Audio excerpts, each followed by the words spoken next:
Welcome to On Writing with Onkarabile, a show that aims to promote reading and writing in the communities. We seek to restore pride and dignity of Africans through the power of reading and writing. Ladies and gentlemen, my name is Onkarabile Mokoto and I am your host. Please don't forget to subscribe, to share online as we are starting our conversation with Busisekile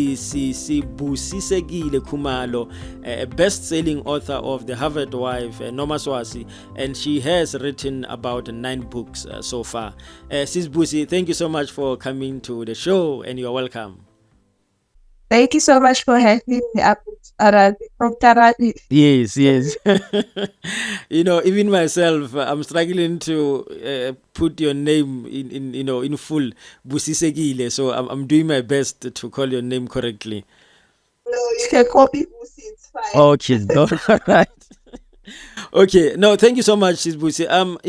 I followed you, and I've known you for a long time. I told you when I met you during the Human Rights Book Festival that I used to sell your books, when I was looking at the bookshop, one of the bookshop that I told you about.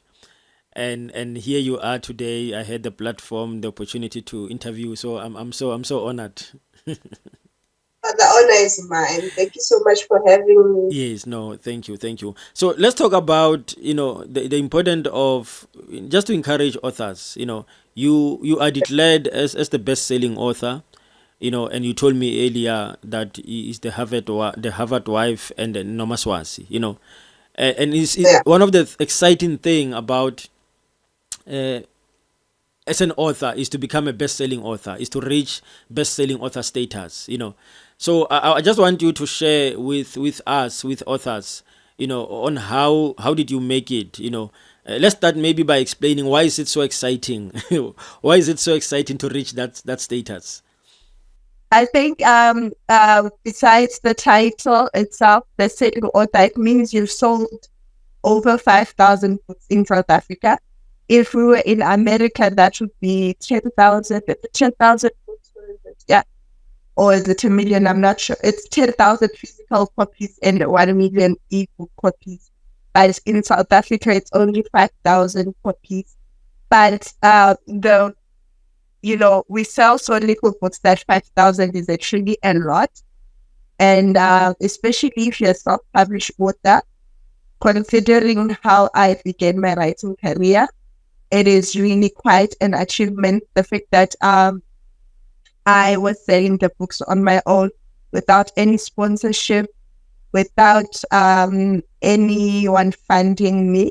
So in the beginning, I started selling the books, delivering them to people door by door.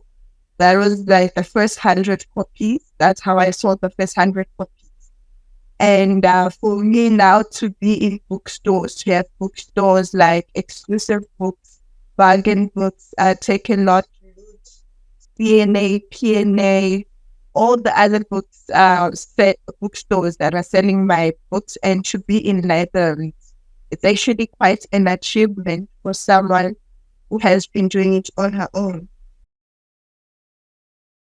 So you automatically you are saying it is possible as a self-publisher to become a best-selling author. Of course, yes, of course.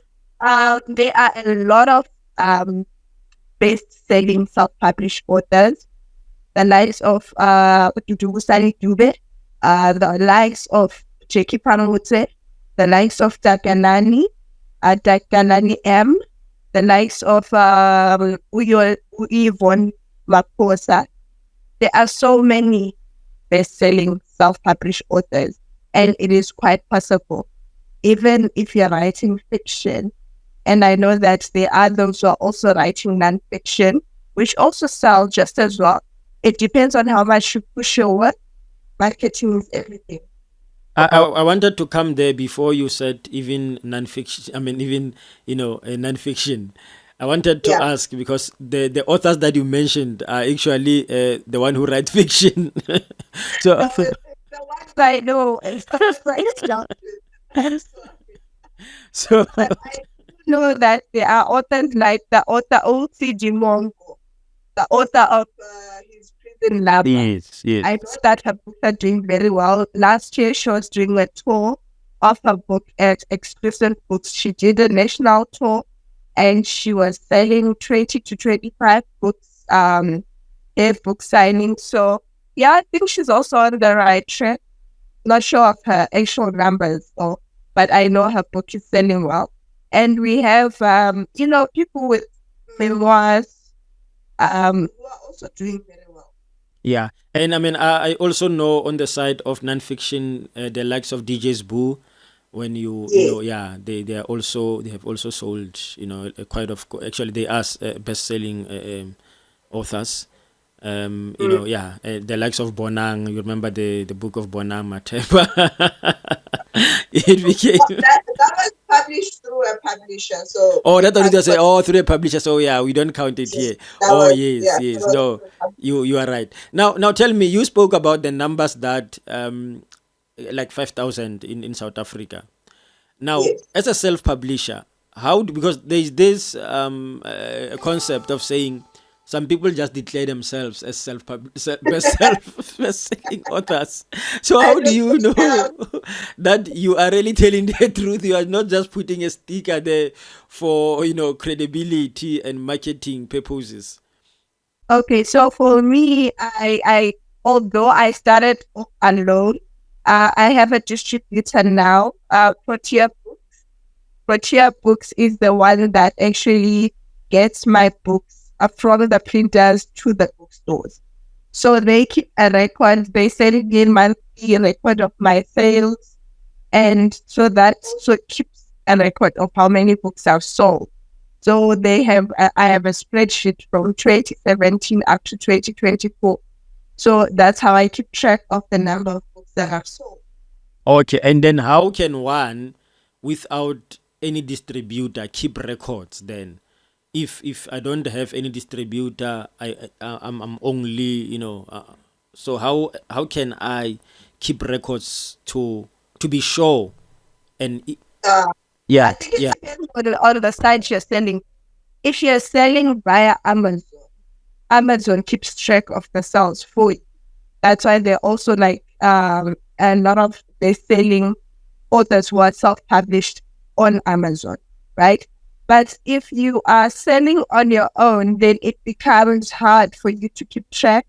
And also the fact that most bookstores do not deal directly with a self-published author. The reason why we have distributors is because Exclusive Books, CNA, and Bargain Books will not take books directly from an author. They have to be either a registered vendor that they approve of, or you have to sell through some of their approved vendors or distributors. Okay. So you're saying it's very hard if you don't use any medium. Well, maybe if you have a website. Maybe if you're selling via website. I think I'm just trying to think. But I'm sure there are apps that keep track, but I can't think of them on the top of my head. Okay. And then you spoke about your book going to the bookshops now, Exclusive Books, PNA, CNA. Now I want to know, did you become the best-selling author before you took your books there, or together, like you are placing your number with their numbers? How is it going? So it's both, because as much as I sell a lot of books on my own, like the last sale that I had in as it's Black Friday, my Black Friday sale, the last Black Friday sale that I had, I sold over 185 copies of books, of my books, across my 9 titles, So I was keeping track of that. That was a sale that I made on one sale, on my Black Friday sale. But a lot of the sales also come from bookstores because, people maybe might not shut that get the books delivered to them. Which is a legitimate concern, actually. Yeah. But a lot of my sales are both. I sell my own books on my own, and also they are also sold in bookstores, and they're also sold on Amazon. So yeah. Okay. Now there's an issue. I think you were there during the first session of the book fair at the Human Rights Festival. There was a lady who spoke about disadvantage of putting your book at the book club, at the bookshop. Yeah. I don't know if you were there. Yeah. Yeah. I So was saying. how then you manage that as an author, whereby you don't get a profit according to that lady who was mentioning that. You know, I think it's about how, what can I say? You weigh the benefits, the cons, and but I do earn more from direct sales than I do from selling through bookstores. But I do think that the distributor that she mentioned wanted to rope her blind. But basically, okay, let me break down the amount that I get from the sale of one book via a bookstore. Yes. So let's say the Harvard White, what's one? Okay. Let's say the Harvard White is retailing for maybe 1289, or the bookstore can sell it for 300 rand. But out of that 289, when the bookstore gets its a discount, which ranges from 30% to 50%, depending on the agreement with the distributor. And then the distributor also gets its percentage off, which can be ranges also from 20 maybe to 30 or 40% of the net sales. Then out of that 300, I only get 100 rand from the sale of that book. And then how much did you use to print the book? Exactly. So that's the thing. What Liam noticed about printing is that it becomes cheaper, like the more copies you print. That's correct. Like if I print 1,000 copies, right? You'll find that maybe it's gonna be 30 or 40,000 rands for the 1,000 copies, which means per book I printed maybe it's 40 rands per copy, right? But if I'm printing 100 copies, it's going to be something like 8,000, which means I've printed each book for 80 rands, you know. So yeah, Okay. we're not swimming in money. I actually wanted to ask that question of saying, can you make living? Can you make money out of a book? Can you make a You can. living out of a You book? can. I can't say I'm not, because this is the sole, this is my sole source of income. So I do not have a day job. I do not have any other side hustle. Books are my main and side hustle. So as I said that I make the most money from selling the books on my own. And also, also get paid when I go to book festivals, when I participate in book festivals as a panelist. And at times when you're invited to be a speaker, you also get paid. But my main source of income is books. So I do sell books on my own. And when I sell them on my own, then there's no cut off for the distributor, there's no cut off for the bookstores. That is how I manage to stay afloat. Okay. No, no, that's loud and clear, loud and clear. Now, Sis Busi, just want us to take a short break, and when we come back, we are gonna continue with our conversation, because I want to ask you a question of, you know, how long before you became a best-selling author? Like how long? Like for the Harvard Wife, for example, how long did it take for you to sell more than 5,000 copies? But let's just pause it a little bit. And then when we come back, we start with that question. Oh. All right, ladies and gentlemen, we are going to a short break. We will be back shortly. The Creative Corner with Nolu Knowles, a cozy and inspiring show that features interviews with artists, showcases their work, challenges, and successes. Every Tuesday at 2 p.m. only on Share Radio. Tune in live on Facebook, YouTube, and TikTok. This is Share Radio.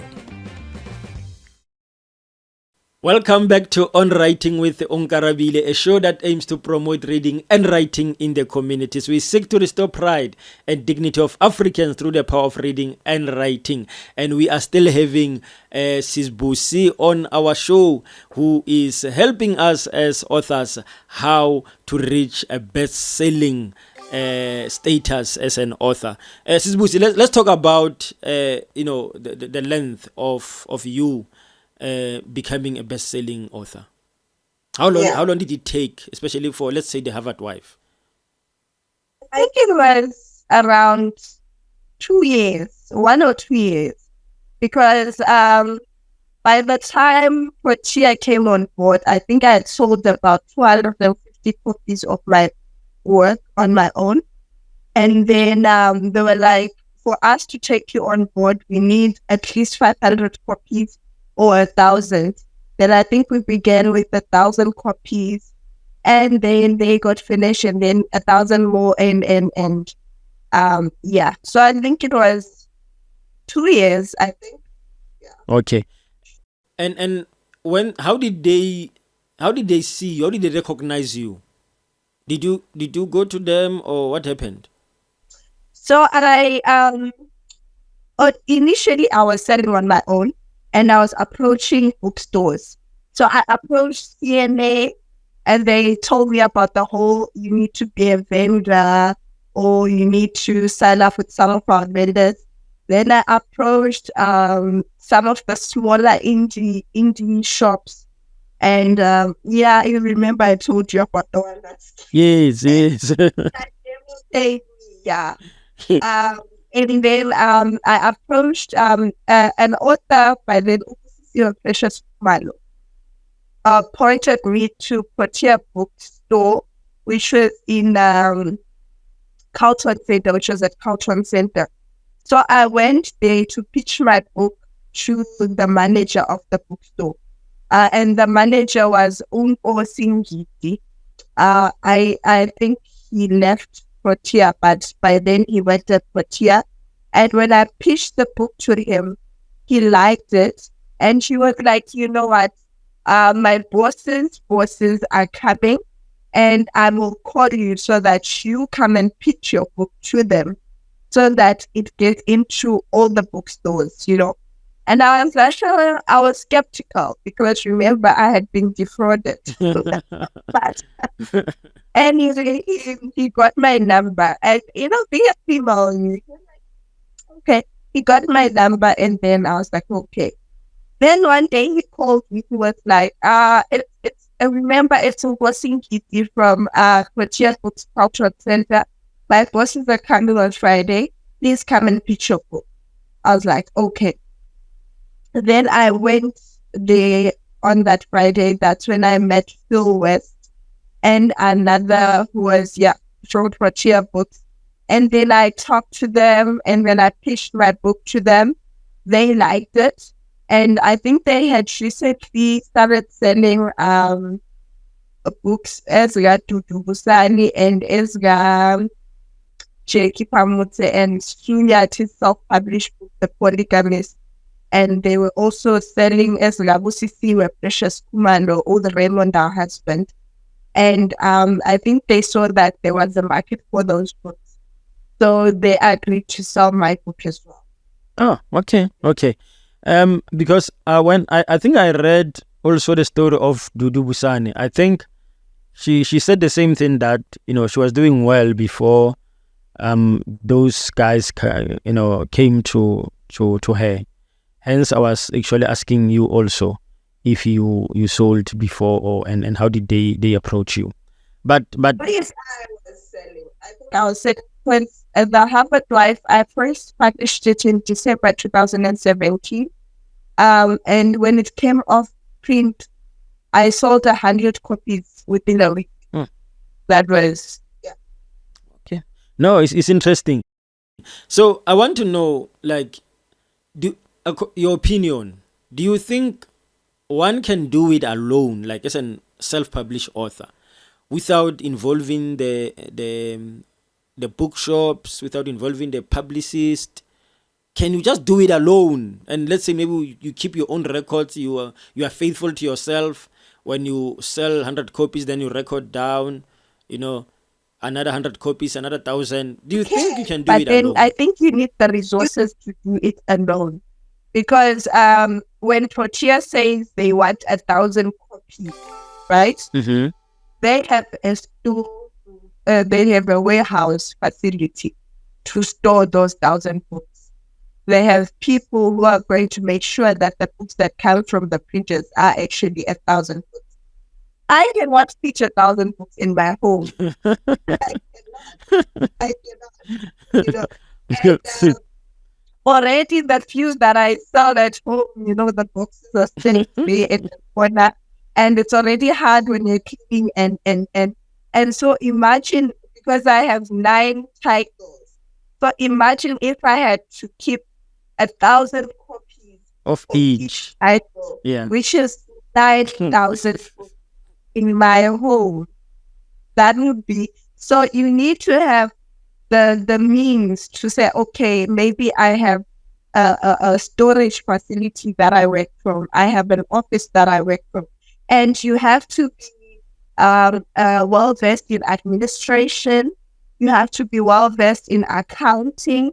And so even with self-publishing, you need a team, Even those self-published authors, the American self-published authors that you find, they've sold millions of books and self-published authors like Colin Hoover, they have a team behind them, even the self-published authors.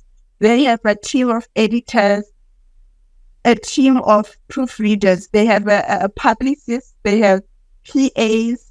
They have people who do their marketing, So even though I do most of my own, I do my own marketing, I do my own admin, I do my own, but it's hard, So if I had the means, I'll also get a team. So it's possible for you to do everything on your own, but I feel you need the resources to do that because you need space. You need the know-how to have a laptop that stores all this information and whatever. And it's a lot of work. And for you to then sell each, because you can simply sell via your website. So I have a website where I sell my books, and people buy directly from the website, and I send the books. But it's a lot of work. So I can imagine if all my buyers were buying from the website, I would not be able to. So your encouragement is that if authors can consider the issue of having a team. Yes. If you can have a team, like if you manage to have a team and the space, then by all means go for it. Yeah, no, that's a good advice, because I think somehow as authors just think of having all the money, the profit to themselves and not sharing. So we're not thinking of a team. The thing is, you have to think of your book as a product, right? Yes. It's just the same as having a peanut butter company, or having selling chicken, or selling whatever, And so you have to think of what goes into the product, and also getting the product out there. You will not say, I want to sell 1,000 chickens and you want to do everything on your own. No. Yeah. No, that's true. That's true. And tell us about Nomaswasi, because it's also a best-selling book, right? How did you use the same procedure? How did it become a best-selling book? So with Nomaswasi, I had already published with the Harvard Wife, and I think I'd stayed a year between the publishing. And then when I started Maswazi, I was already under Protea books, and and my books were already in bookstores. I remember Unomaswas was picked up by Exclusive Books Homebrew, where they take a local books and they market. It's sort of like a marketing campaign for local books. So Unomaswazi was pitched by Protea, and Exclusive Books took it.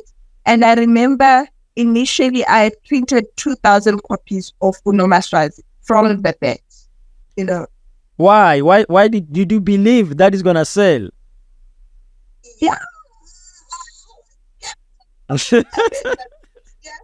Protea assured me it was going to sell because Exclusive Books had already ordered like 1,000 copies for their promotion, And so I was like, okay. And it did sell out because I've done quite a few reprints of Unomaswazi sales. Yeah. Okay. No, you're doing well. You're doing well.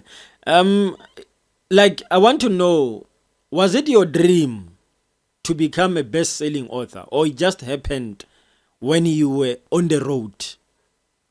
I think I never saw myself as an author, let alone a best-selling author.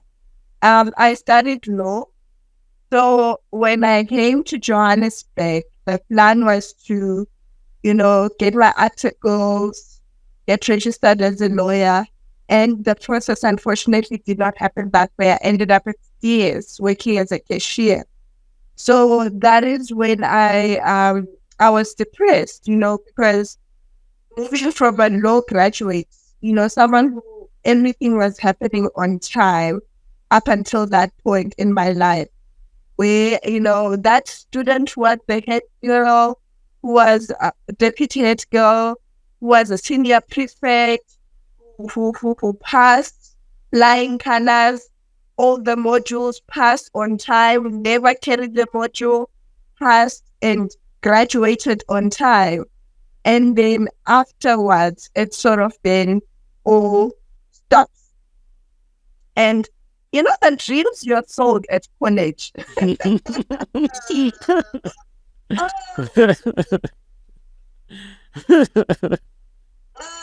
I remember because our lecturer used to say, like, you are now the hotshot lawyers. You are now like, you're told from the first day, you are the hotshot lawyers. So the dream for me was to work for NGOs, work for the United Nations, UNICEF, those kind of NGOs, because I'm very passionate about human rights. So I wanted to pursue that and maybe do a master's. And then when that didn't pan out, I was depressed, rightfully so. And I remember I started writing the Harvard Wife in a taxi on my way to work. Because I used to take 2 taxis from where I used to stay at Freedom Park, a location just behind Eldorado Park. Just after Eldorado Park. So I'll take 2 taxis, one from Freedom Park to town, and then I would walk to N Street to get another taxi from N Street to Morningside every morning. And I used to leave the house around 6 a.m. and I only got to work around 9, So that was just how hectic it was. And then I would work 12-hour shifts from 9 a.m. to 9 p.m. But we only closed because the shop would close at 9 p.m. Then we'd have to clean up, then cash in the register. So we'd only maybe leave the job at around 10 p.m. And then my partner, he was then my boyfriend, but now he's my husband. He would then pick me up and take me home. So I was basically working for fuel and transport at that point. I couldn't even afford rent and I'd been living on my own, from the salary. So I started writing the Harvard Wife on the taxi on my way to work. And I remember sending it to my friend and she laughed and she was like, wow, you sound like you've been doing this your whole life. And she kept on asking for more until it was a manuscript. And I tried opening a blog, and that was not successful. I remember. Yeah, I know. Then I opened a page on Facebook, and that's when the story sort of took off. But even then, people around me were telling me that people don't read books. Black people don't read books. Black people don't buy books. People will take this book, they'll read it among themselves, they'll turn it into PDFs. No one will buy your books. No one cares about your copyright. And to some extent, it is true. People do plagiarize, or they do copy our works and turn it into PDFs and freely distribute it. But there is also a community of Black people who love books, who promote the culture of reading. And when it took off, when those 100 books sold within that week, still, I was like, okay, maybe from those 100 people who read the book and they discover that I have a degree in law, they will hire me.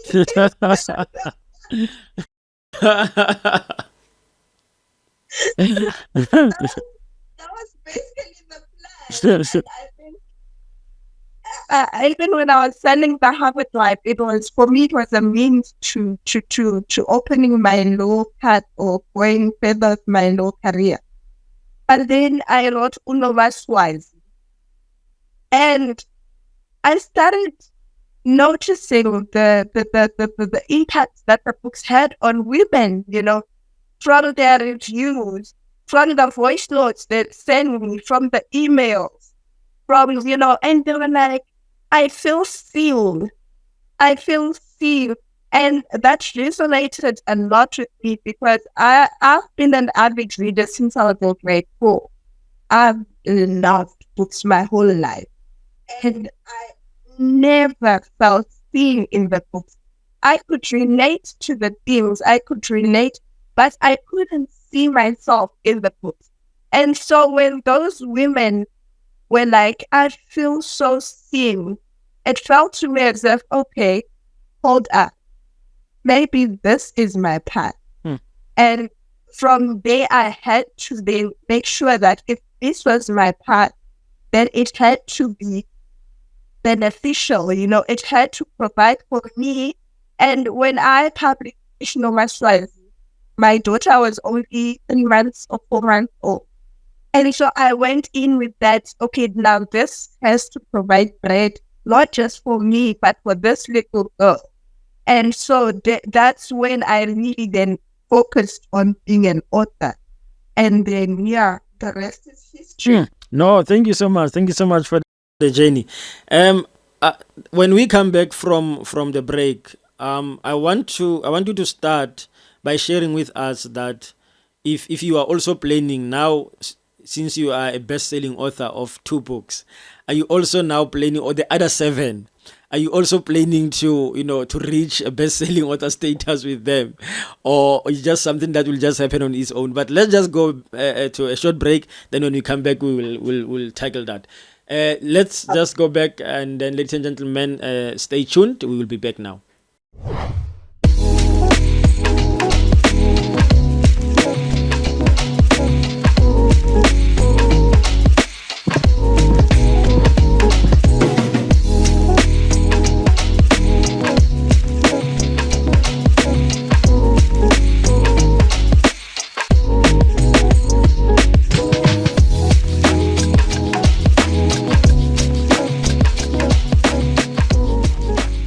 Welcome back to On Writing with Onkarabile, a show that aims to promote reading and writing in the communities. We are still having Busisekile Khumalo, best-selling author of The Harvard Wife and Nomaswasi. Sis Nomaswasi, I'm saying Nomaswasi. I'm calling you with your book name now. No, it's fine. A lot of people have called me Nomaswasi. Is it? The Harvard Wife. Oh, okay, all right. Sis Busi, let's talk about the other books, the seven books. Are you planning Yeah. also to reach the best-selling author status? Here's the thing. I'm not sure how many copies I've put the address because it's, I think it's more, I'm more focused on the stories reaching people and the what I'm conveying to people in terms of, but yeah, they should all sell. They should all sell in their thousands, in their 100,000, and they should be selling even when I'm dead. Yeah. Because at the end of the day, this is not just my legacy; it's my children's legacy as well. So yes, they have to. They have to. All right. And according to, not general point of view, right? But according to your experience, what are the benefits of becoming a best? Apart from you have sold more than 5,000 copies, you have made money out of your book. Yeah. But Yeah. what will be the other benefits of being a best-selling author? Because people get to read your work, and your work then travels countries and travels um, to schools. I've had reviews of my books in schools. You know, um, I once donated copies of the Harvard Life to a class in Redshape, and then they held a review of the book, and they invited me, and it was so amazing, like listening to those children break down the characters, break down what they'd learned. And recently, another reader shared with me her daughter had read her silent screams. Oh, that's just her silent screams. So this is a young adult, right? So her daughter read her silent screams for her school recital. And that for me is so important as as a child myself who loved books, who lived in the library. This was the hugest honor. Like, I never in 1,000 lives saw myself as just reading my book in school. That's, and also I get interviewed by not just for radio interviews or TV interviews, but people are writing theses on my work, of my work, publishing masters over my work. And that's so exciting for me. And I feel like the more numbers of books that I sell, the more chance I have of my work then being adapted into film. Yes. Those are the benefits. No, that's good. That's good. And you spoke about your work reaching countries. And that brings me to my question of saying, you originally from Zimbabwe, but you are now residing here in South Africa. So I want to know, do you get support from your home country? Have you went there and advertised your work? Do they know about you? Or it's only us who know about you? The thing about social media is, coincidentally, my father told me the story. It's like this woman from his work apparently was talking about my books. And my father he works in Bainbridge in Zimbabwe. So this woman was talking about my books. She's, gushing and going on and on and on about this book by this author that she recently, And my father is like, do you know that's my daughter? And this lady said my father was lying.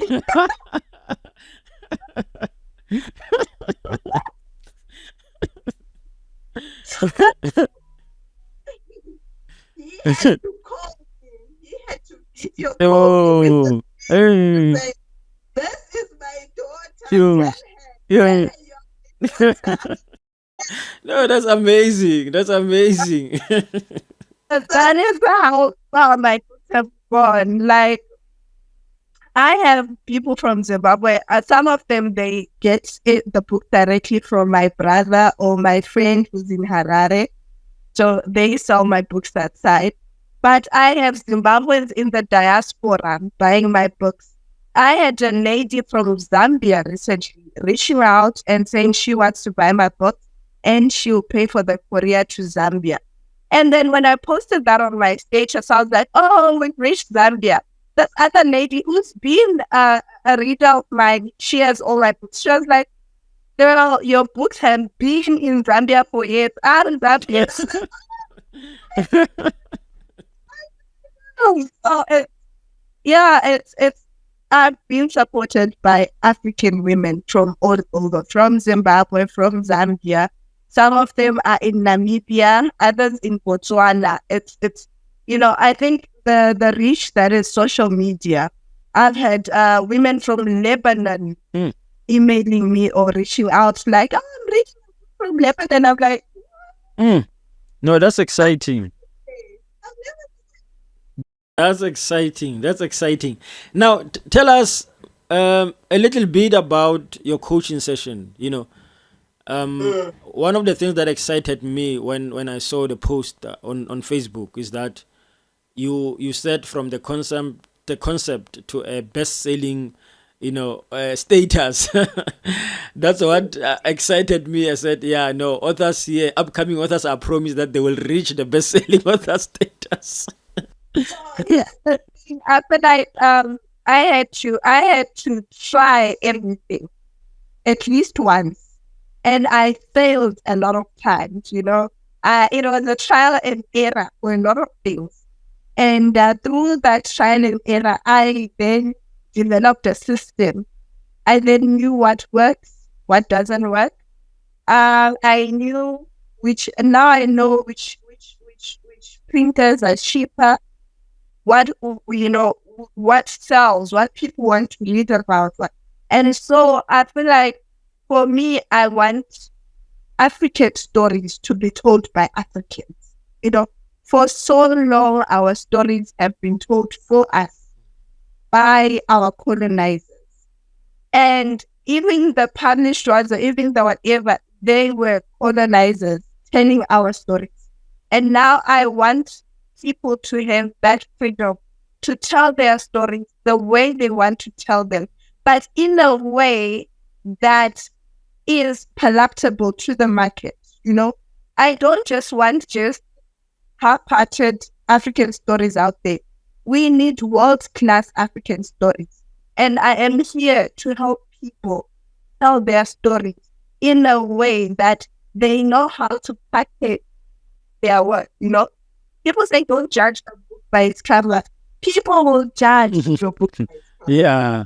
So I am there to help you with your cover, with your layout, to see that your package is almost like I'm mentoring you to get the best possible package out there, to learn how to package your story and how to get it out there. So that is what I'm helping. And I've been doing this for years. And it's just that it's only now that I'm actually formalizing it, But I've coached authors like Tedvenon, the author of they were making forget titles, but Simpiwe Khumalo and Uyivon Maposa, authors like Nondalana and Abukunza. We did meet up and I helped them in publishing their work, and all these authors that I've mentioned, their books are best-selling. Yeah, yes. I know them, yes. Yes, and so there's a formula to it.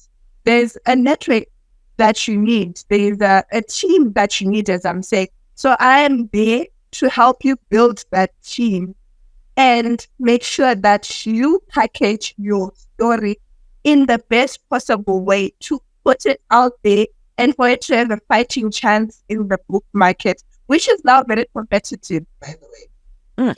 Powerful. In 30 seconds, Sizbusi, unfortunately, we have come to the end of our show. I wish we could go more and more, but unfortunately, time is not on our side. So in 30 seconds, if people want to get hold of you, maybe to get that access of the coaching session, where can they get you? Okay, so you can check out my website, www.busisekile, busisekile.com. You can email my email address and everything else is there on my website. And also, I am very active on social media. I am active on Facebook. I'm active on Instagram, on TikTok, on Twitter. Busisekile Khumalo. All through. You will see me. And yes. Thank you so much. Thank you so much, Sis Busi, for your time. And we have learned a lot. We have learned a lot. I believe that I took some tips also as an author, and I'm gonna reach the best-selling author status. Yes, thank you so much for having me. I cannot wait to see you reaching the best-selling author. And I will let you know. I will let you know.